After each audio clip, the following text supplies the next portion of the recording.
Hey,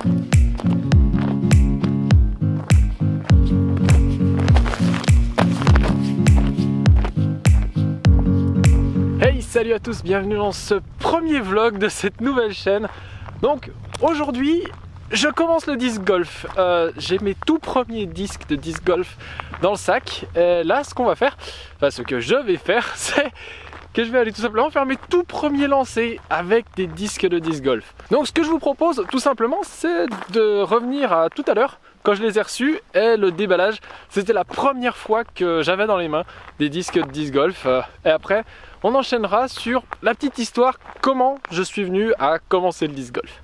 Allez, le petit paquet de chez All 19 ou All 19, je sais même pas comment on dit. Hop. Oh là là, c'est beau. Waouh. Ah, c'est pas du tout comme ce à quoi je m'attendais. Donc ça, c'est un ringer. Ensuite, on a un roach en jawbreaker. Oh, le toucher est incroyable. Ensuite, ça, c'est le impact en ESP. Et ça, c'est le vulture. Oh là là. Donc en Z Elite. Oh là là, ça va être génial. J'ai trop hâte d'aller les lancer. Voilà, mes 4 premiers disques. Ah, j'ai trop hâte d'aller les lancer. Bon, la météo aurait pu être meilleure, mais on va faire avec. C'est ma première fois, hein, c'est ma première fois que je vais lancer des disques de disc golf. Bon, le petit sac Decathlon à 5 €, ça ira pour l'instant tant que j'ai pas beaucoup de disques. Bon, peut-être que je pense à investir plus tard. Mais bref, quelle est l'histoire de mes débuts en disc golf? Pourquoi je m'y intéresse en fait? Bien tout simplement, début 2019, dans mes suggestions YouTube, il y a eu une vidéo de Jomez Pro où c'était marqué disc golf. Et moi, disc golf, ça m'a tout de suite rappelé le jeu de frisbee golf qu'il y avait sur la Wii quand j'étais petit. Et là, enfin plus jeune, petit, plus jeune, peu importe. Et du coup, j'ai cliqué dessus et j'ai regardé. Et il y avait Paul Macbeth et Simon Lizotte dans cette lead card, si je me souviens bien. C'était un parcours dans les bois. Alors je sais plus si c'était Waco, si c'était un autre parcours dans les bois, je sais plus. Pour être honnête, puis j'ai pas le nom de tous les parcours en tête. Pas encore. Et donc, et là j'ai été scotché. Quand j'ai vu ces gars lancer à des distances faramineuses et juste contrôler le frisbee aussi bien que ça, je me suis dit waouh, c'est hallucinant. Et là, pendant 2 jours, j'ai quasiment regardé que ça. J'ai passé mon week-end à regarder toutes les vidéos de Jomez à ce moment-là. Et du coup, je suis vraiment devenu fan. Chaque fois qu'il y avait une nouvelle vidéo qui sortait, j'étais à fond dessus direct. Et je me suis mis à être un petit peu supporter de Paul Macbeth, Simon Lizotte, Eagle McMahon, Kevin Jones, enfin beaucoup de gros lanceurs et de très très bons disc golfeurs. Et voilà, je me suis retrouvé fan de ça. Mais pas à pratiquer, pas encore. Parce que j'étais pas encore dans cette remise en question, est-ce que j'allais pratiquer ou pas. Je n'avais même pas cherché voir s'il y en avait autour de chez moi. Jusqu'à récemment, parce que maintenant que toutes les salles sont fermées et que moi quasiment tout ce que je faisais comme sport c'est du sport d'intérieur, je fais du badminton, je fais pas mal de trucs comme ça. Donc concrètement, je me suis dit c'est peut-être le bon moment pour commencer le disc golf, c'est pas trop cher pour se mettre en route. Donc go, on va regarder si on est en France et quel genre de disque il faut que je prenne.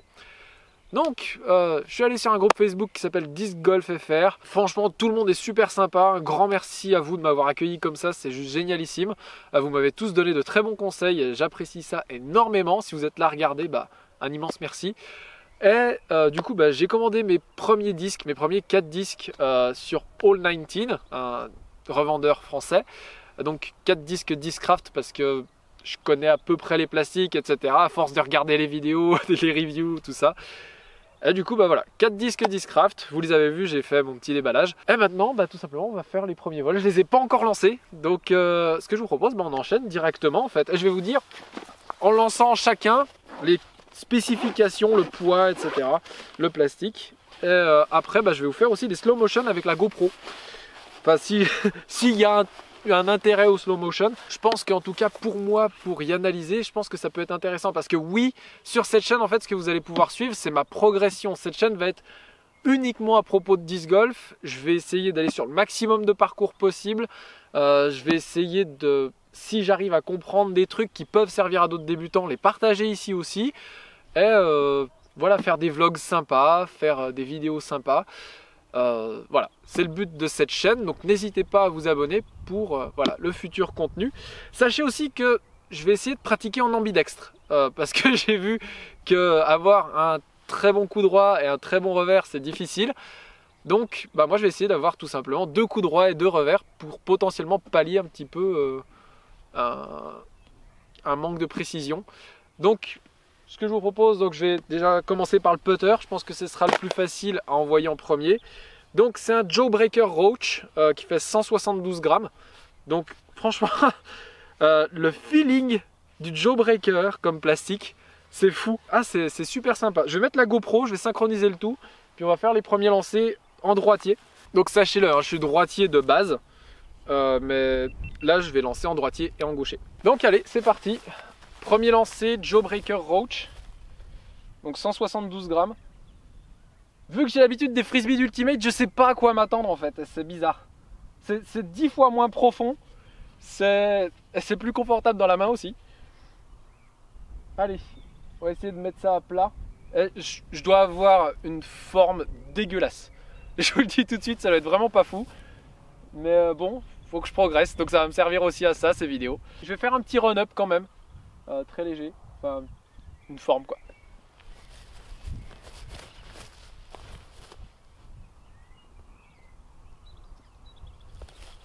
Ça vole super bien. Ça vole super bien. Oh là. Bon, il y avait un peu de flotteur, mais allez, le Ringer Plastic Soft X. C'est vraiment soft, il fait 170 grammes. J'aime bien la couleur. Rose pétant comme ça va être facile à retrouver au moins. Si jamais je fais des parcours boisés ou dans des feuilles mortes. Allez, on va essayer d'avoir une forme un peu plus propre. Mettre peut-être un petit peu plus de puissance. Power grip. Je dis power grip mais c'est très approximatif.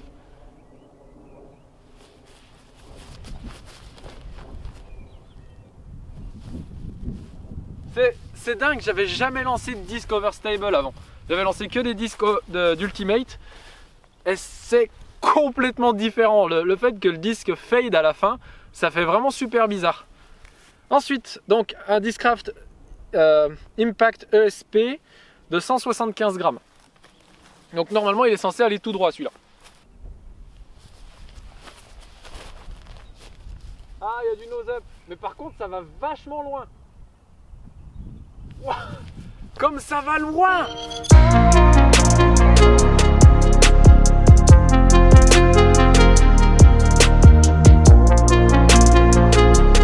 Oh, c'est dingue! Je me rends compte que mes disques vont un peu de ce côté-là. Donc je vais corriger avec la caméra. Hop! Comme ça. Donc le Vulture, je stresse un petit peu. Donc c'est un Vulture vitesse 10 en Z Elite qui fait 168 grammes. Il va me pourrir un peu mon audio l'hélico, je suis désolé. Mais il va mettre du temps à passer je pense. Donc on va y aller quand même. Allez, c'est parti.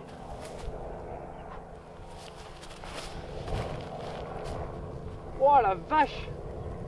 Oh, oh, oh comme ça va loin.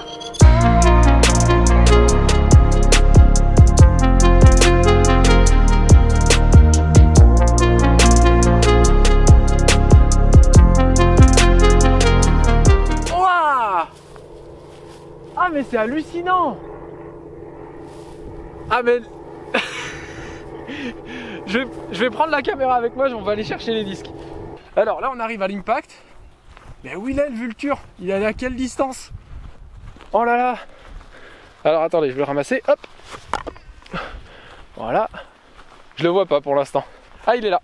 Je le vois. Ok. Bon bah ça fait une belle distance hein.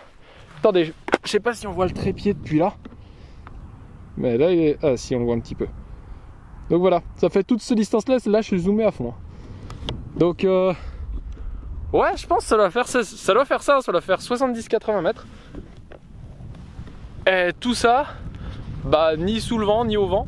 Donc ce que je vais faire, je vais retourner au trépied pour pouvoir avoir des jolis lancers maintenant main gauche. Parce que, comme je vous l'ai dit, je vais travailler le fait d'être ambidextre. Ça devrait être assez intéressant, franchement. Donc pareil hein, en gaucher, je vais commencer par le putter. le Roach Jawbreaker. Je stresse, je stresse, j'ai pas envie de faire un shank complet au premier lancer gaucher, du coup je vais pas lancer trop fort. Allez, j'espère avoir une belle forme aussi. Ah, c'est quand même un peu un shank, hein. Je l'ai un peu accroché, mais il est allé droit. Mais nose up, pas bon nose up. Ça c'est quelque chose que je sais qu'il faudra que je corrige parce que vu que c'est moins profond en fait les disques, j'ai l'impression que c'est plus facile de les nose up. J'ai l'impression que j'ai plus tendance à les mettre comme ça et moins à casser le poignet. Donc c'est quelque chose à laquelle il va falloir que je fasse attention dans mon évolution. Allez, on réessaye, ce coup là j'essaie de mettre à plat. Faut que je retienne où ils sont parce que l'herbe est quand même haute. Je les vois pas depuis là comme ça. Allez. Ouais, joli. Nose down, un petit peu trop nose down, mais joli. J'ai bien aimé la sensation en plus. Peut-être que la forme était mieux aussi. Qu'est-ce que je l'aime cette ESP, c'est joli. Il a un aspect un peu marbré. C'est rigolo. Je sais pas si on voit à la caméra, mais c'est un petit peu marbré là. C'est super beau. Allez, lancer gaucher de l'impact. Je vais essayer de faire le même que le ringer. Donc bien à plat et accompagné vers devant. Vraiment. De toute façon, quand je verrai ma forme à la caméra, je parie que je vais dire « Ah, c'est dégueulasse !» comparé à des pros, mais je suis tout l'inverse d'un pro. Donc, bon, vous savez pourquoi vous êtes là. Allez, c'est parti. Oh oui, avec le petit turnover. Oh, c'est magnifique. Dommage, un petit peu de nose up. Mais c'est bien parti là.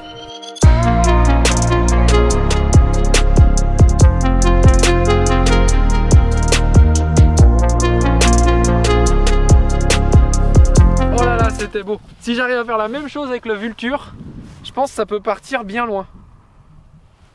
Ah, ça l'a déjà un petit peu égratigné, il a dû tomber un petit peu sur les cailloux. Allez, le Vulture. On y croit. J'espère pas le sortir du champ.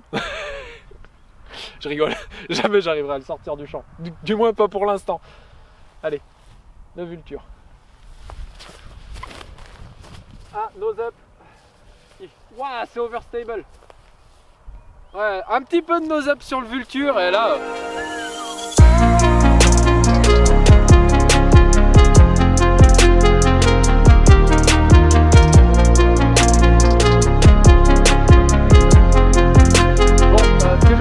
je vais prendre le réflexe, la GoPro aussi, et je vais faire... Non, je vais juste aller chercher, et je vais essayer les coups droits.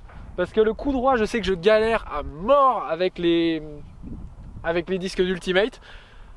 Avec ceux-là, j'ai l'impression que ça va être beaucoup plus facile. On va voir ça tout de suite. Bon, alors, j'avoue, j'en ai fait un ou deux de coups droits. Le temps de revenir, j'en ai juste fait un avec le Vulture et un avec le Ringer. Vous allez voir. De toute façon, je sais que pour l'instant, j'ai énormément à travailler sur mon coup droit. Je commence coup droit, main droite. Je vais laisser mes disques à côté, je le fais jamais d'avoir les autres disques dans la main. Ça, j'ai vu dans les vidéos de Paul Ulibarri que c'était très important d'avoir des habitudes pour faire toujours la même chose. Donc moi, je vais avoir qu'un seul disque. Alors, pour la prise, je fais la même que Nate Sexton, là comme ça. Je trouve que c'est la plus confortable pour moi. Donc voilà. Je vais essayer les deux. On va faire une fois sur deux. Une fois la Nate Sexton, une fois la Paul Macbeth. Donc d'ailleurs je sais même pas si Paul Macbeth s'il fait deux doigts ou un doigt. Enfin s'il fait croisé ou s'il fait côte à côte. Bref, je commence avec la Nate Sexton. Je vais l'appeler comme ça. Puis l'autre je vais l'appeler la Eagle parce que je sais que Eagle il lance comme ça. Donc Roach Jawbreaker avec prise comme Nate Sexton. On essaye. Donc je le fais en standstill, hein. Ça va être un flic, ça va pas être un vrai gros lancer quoi, parce que je sais pas faire.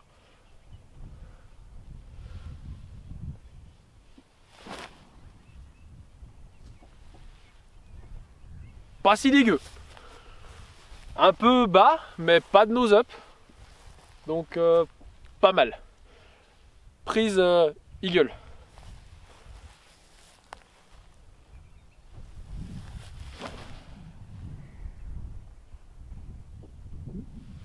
C'est le plus beau coup droit de ma vie. Sérieux, c'est... Waouh. Énorme. C'est... Ok, donc le deux doigts, visiblement, ça a l'air d'être un petit peu mieux peut-être. Je réessaye deux doigts. puis je finirai avec le Vulture. Enfin, on va voir. Je réessaye 2 doigts avant. Donc, prise comme Paul Macbeth. Eagle McMahon.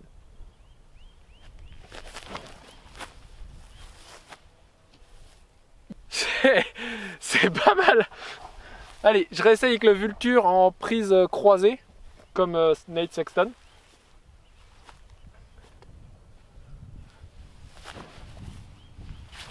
Ah, c'est plus overstable, hein. Mais ça part bien.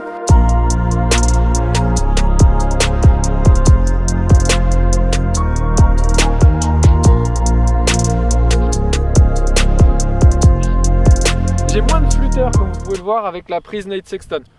C'est clair. Donc je pense effectivement que la prise Nate Sexton est mieux. Mais comment ça se fait que ma technique est pas si mal? C'est dingue, je m'attendais pas à ça du tout. Bon, je vais y chercher, je fais main gauche.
Hop, attendez, on fait le tri.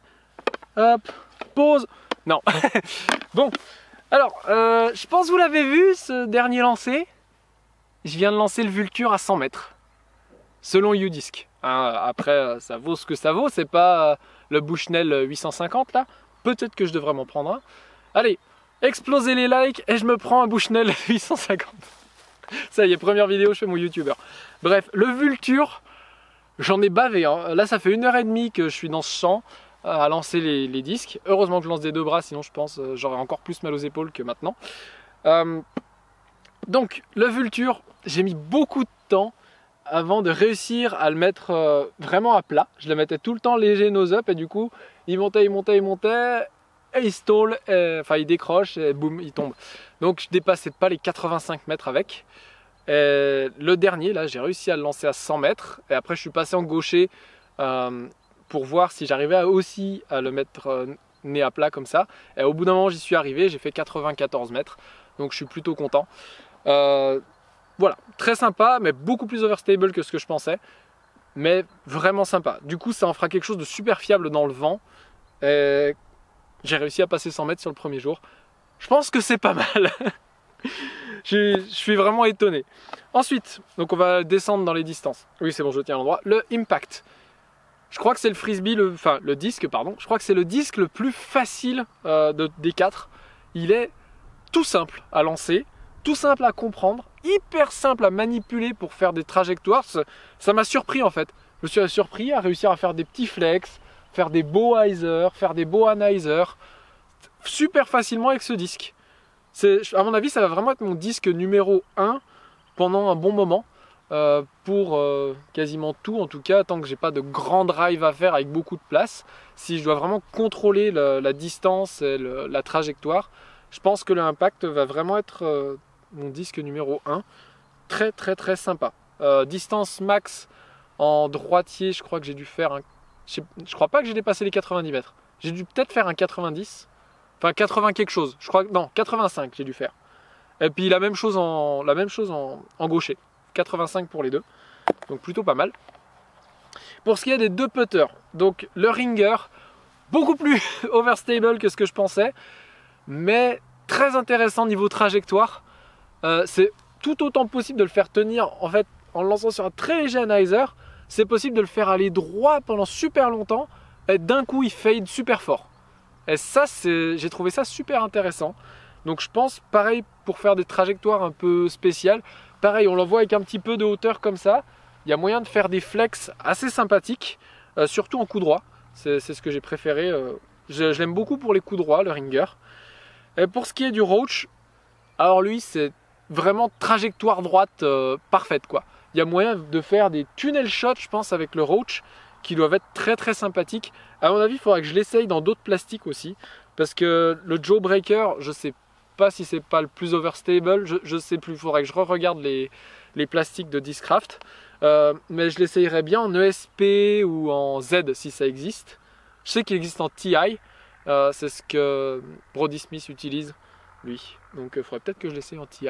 Si vous avez des disques à me suggérer, bien sûr je pense que tout le monde va m'en suggérer plein, mais c'est très intéressant, donc n'hésitez pas à m'en suggérer. Et je me rends compte qu'en fait le faire tourner comme ça sur le doigt, c'est hyper facile. J'étais en train d'envier les pros de réussir à faire ça, mais en fait c'est pas dur. Donc ouais, cool. Donc voilà, c'est tout pour cette vidéo. J'espère que ça vous plaît de suivre mes aventures comme ça de débutant. Si jamais vous voulez les suivre et voir toute mon évolution, abonnez-vous et puis mettez la cloche de notification pour ne rien louper. Et si cette vidéo vous a plu, eh bien tout simplement n'hésitez pas à lui mettre un like. N'hésitez pas à commenter si vous avez des conseils à faire. Un grand merci à vous d'avoir suivi cette vidéo jusque là, j'apprécie vraiment beaucoup ceux qui regardent les vidéos jusqu'au bout, parce que sachez-le, c'est à peu près 10% des gens qui regardent les vidéos jusqu'au bout en général sur YouTube. Donc voilà, vous êtes les meilleurs, à la prochaine, ciao.